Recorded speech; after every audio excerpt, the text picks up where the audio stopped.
اللهم صل وسلم على نبينا محمد وعلى آله وصحبه أجمعين.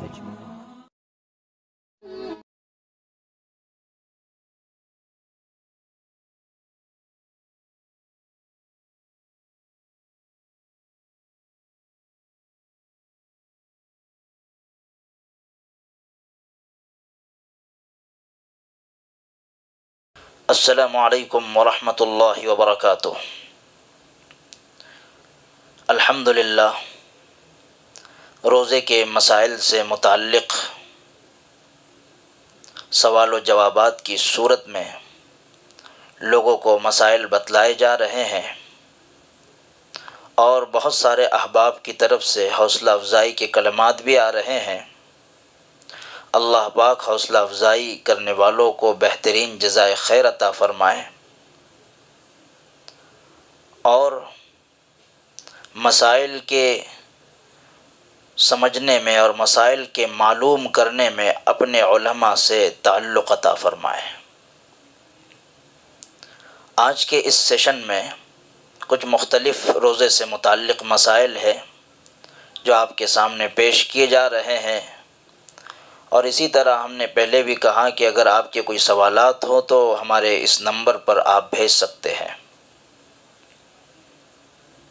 یہ مسئلہ آپ نے پہلے سیشن میں سنا کہ بھول کر کھا لینے اور پی لینے سے روزہ نہیں ٹوٹتا، اسی طرح کسی کو قے ہو جائے تو اس سے بھی روزہ نہیں ٹوٹتا۔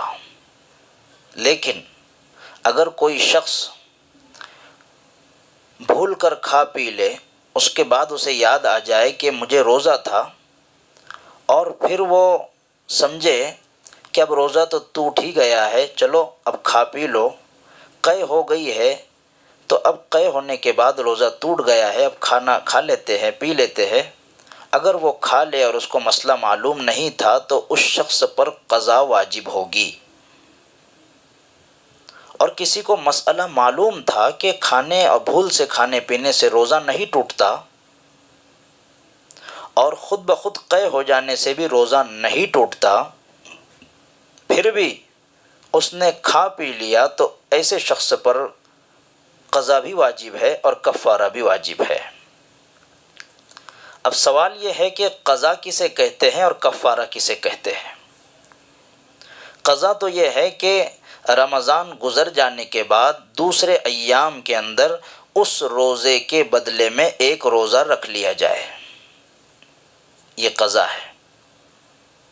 اور کفارہ یہ ہے کہ جس نے جان بوجھ کر روزہ توڑ دیا ہے، اس کا کفارہ یہ ہے کہ اگر وہ روزہ رکھنے کی قدرت رکھتا ہے تو مسلسل 2 مہینے کے روزے رکھے۔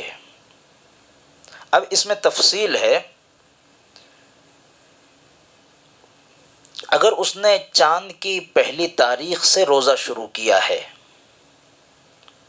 تو مہینہ 29 کا بھی ہو سکتا ہے، 30 کا بھی ہو سکتا ہے۔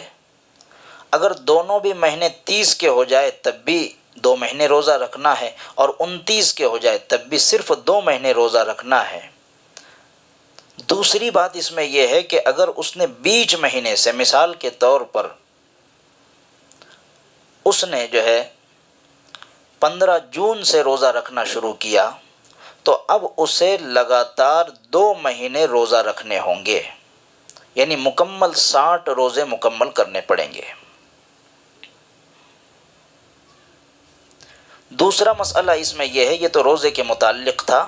کفارے میں دوسری شق یہ ہے کہ وہ 60 اگر روزے کی قدرت نہیں رکھتا ہے، وہ روزہ نہیں رکھ سکتا، کمزور ہے، ضعیف ہے، یا کوئی اور اس کی وجہ ہے جو شرعی وجہ ہے، روزہ نہیں رکھ سکتا، تو وہ 60 مسکینوں کو کھانا کھلائے، 60 مسکینوں کو 2 وقت کا کھانا کھلائے،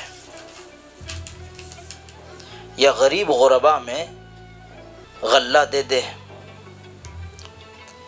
اسی طرح ایک اور بات اس میں یہ ہے کہ اگر ایک رمضان میں اس نے ایسے کئی روزے توڑے ہیں تو اس پر صرف ایک کفارہ لازم ہے، اور مختلف رمضان کے اندر، یعنی اس سال میں بھی روزے جان بوجھ کر توڑے، اس کے پچھلے سالوں میں بھی روزے الگ الگ رمضانوں میں جان بوجھ کر روزے توڑتا رہا، تو ہر سال کا الگ الگ کفارہ ادا کرنا پڑے گا۔